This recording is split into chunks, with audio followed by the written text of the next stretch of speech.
Kamu ada yang pengen ngambil cicilan KPR? Di konten ini saya akan membahas seputar tentang KPR.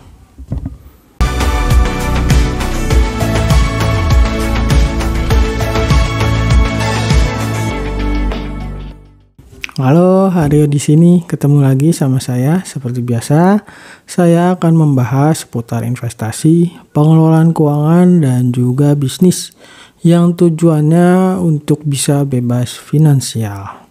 Kali ini saya akan membahas tentang cicilan KPR. Harga rumah saat ini semakin mahal dan akan semakin sulit untuk dijangkau. Menteri Keuangan Sri Mulyani pun menyatakan bahwa generasi milenial semakin sulit untuk memiliki rumah karena harga properti yang memang tidak sebanding dengan pendapatan mereka. Hal ini disebabkan selain karena tidak sebanding dengan pendapatan, juga disebabkan oleh kenaikan harga tanah yang selalu naik. Bahkan bahan baku perumahan juga sekarang itu udah naik. Selain itu, semakin terbatasnya tanah yang tersedia serta pertambahan jumlah penduduk ikut menyebabkan kenaikan harga rumah, dan permintaan rumah pun semakin tinggi. Sesuai hukum ekonomi, ketika permintaan meningkat melebihi penawaran, maka akan menyebabkan kenaikan harga. Mengenai hal ini, pemerintah sebenarnya sudah memiliki beberapa kebijakan agar orang-orang yang membutuhkan rumah tinggal bisa punya rumah.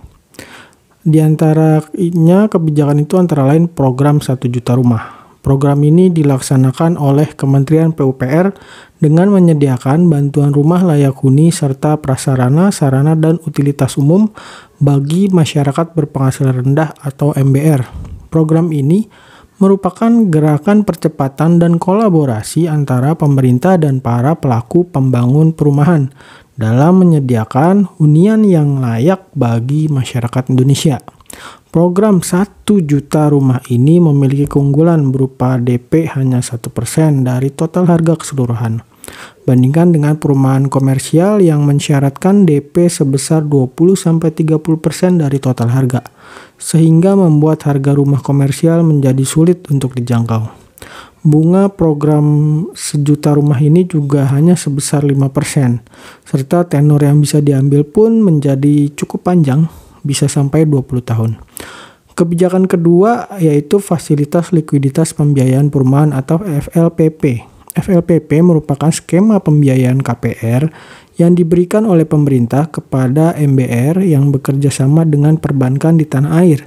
Pada tahun 2022 ini, untuk melaksanakan program FLPP, Menteri Keuangan Sri Mulyani mengalokasikan subsidi sebesar 19,1 triliun rupiah.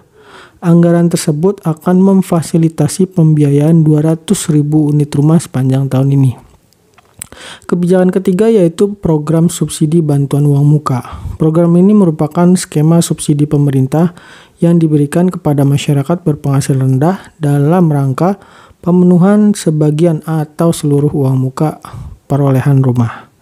Lalu program keempat adalah program kredit kepemilikan rumah subsidi selisih bunga atau KPR SSB. KPR SSB merupakan kredit kepemilikan rumah yang diterbitkan oleh bank pelaksana secara konvensional. Perbankan yang menjalankan program ini biasanya ditunjuk oleh pemerintah. Dengan adanya program KPR SSB, maka masyarakat bisa mendapatkan pengurangan suku bunga melalui subsidi bunga kredit perumahan. Lalu kebijakan kelima atau program kelima yang dilakukan oleh pemerintah adalah program bantuan pembiayaan.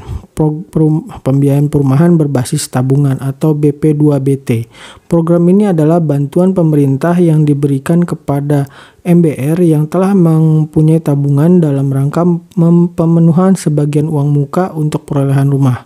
Dilansir dari laman resmi Kementerian PUPR, BP2BT itu hanya diberikan 1 kali untuk pembayaran uang muka atas pembelian rumah para MBR.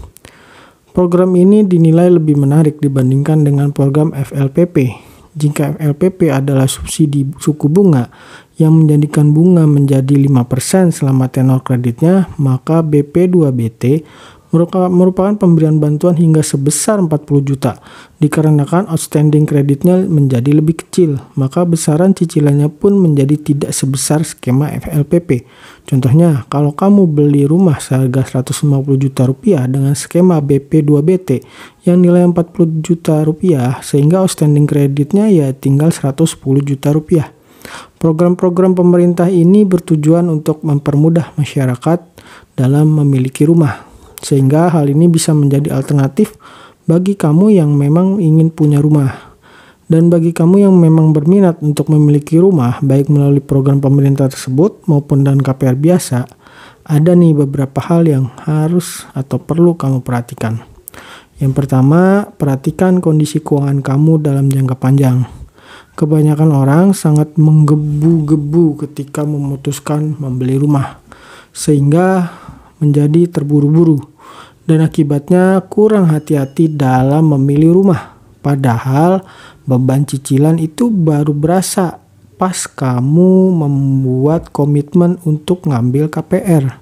Sebenarnya hal terpenting dalam beli rumah melalui skema KPR itu bukan pada disetujuinya KPR, tetapi pada kemampuan kita dalam melunasi cicilan.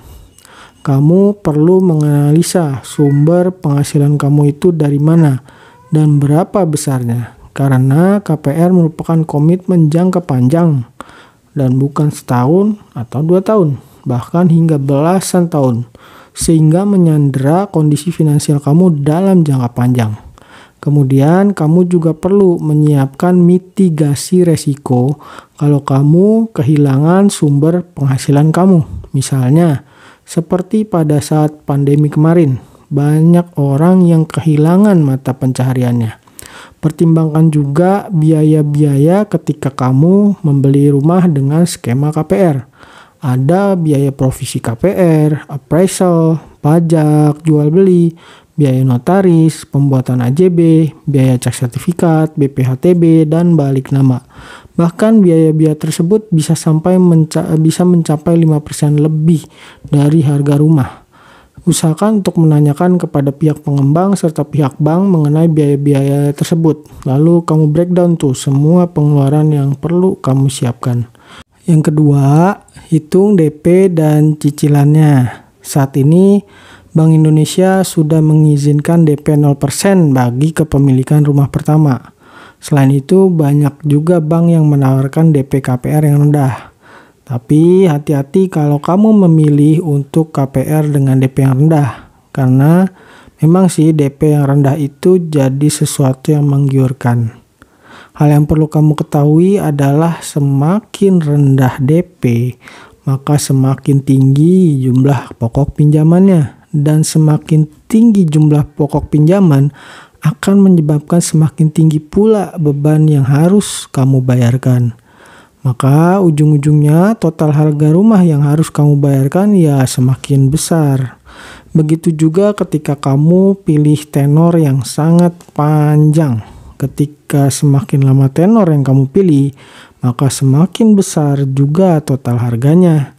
Apalagi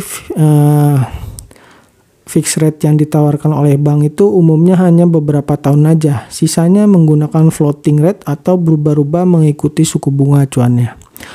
Yang ketiga, telitilah sebelum membeli. Sebelum kamu beli rumah dan membuat komitmen untuk KPR, kamu perlu melakukan survei ke lokasi. Kamu bisa bertanya kepada warga sekitar. Carilah informasi mengenai potensi bencana seperti banjir misalnya. Cek juga status tanahnya, apakah sesuai aturan atau enggak. Karena ada juga kasus-kasus di mana sebuah pengembang itu membangun rumah di zona hijau. Padahal berdasarkan aturan kita tuh nggak boleh loh bikin rumah atau bangun rumah di zona hijau.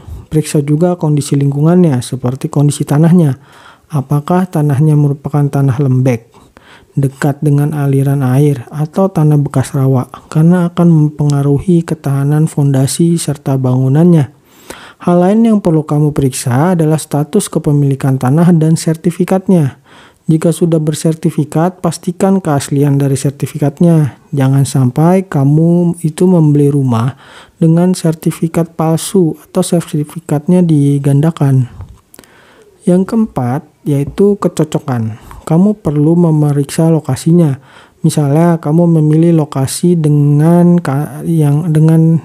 lokasi yang dekat dengan kantor untuk menghemat tenaga dan waktu kalau kamu mau kerja misalnya. Juga pastikan ketersediaan fasilitas pendukung seperti sekolah, rumah sakit, perguruan tinggi, atau pusat perbelanjaan. Kemudian cek juga keamanan lingkungannya serta karakter masyarakat sekitarnya. Rumah memang menjadi salah satu kebutuhan pokok, namun untuk bisa memiliki rumah memerlukan biaya yang sangat besar. Karena itu banyak orang yang mengambil skema KPR, tetapi sebelum mengambil KPR kamu perlu memperhatikan hal-hal yang sudah saya sebutkan sebelumnya. Terlebih KPR merupakan komitmen jangka panjang dan menyandera kondisi finansial kamu dalam jangka panjang. Jangan sampai kamu menyesal ketika sudah mengambil KPR. Oke, sampai di sini pembahasan tentang cicilan KPR.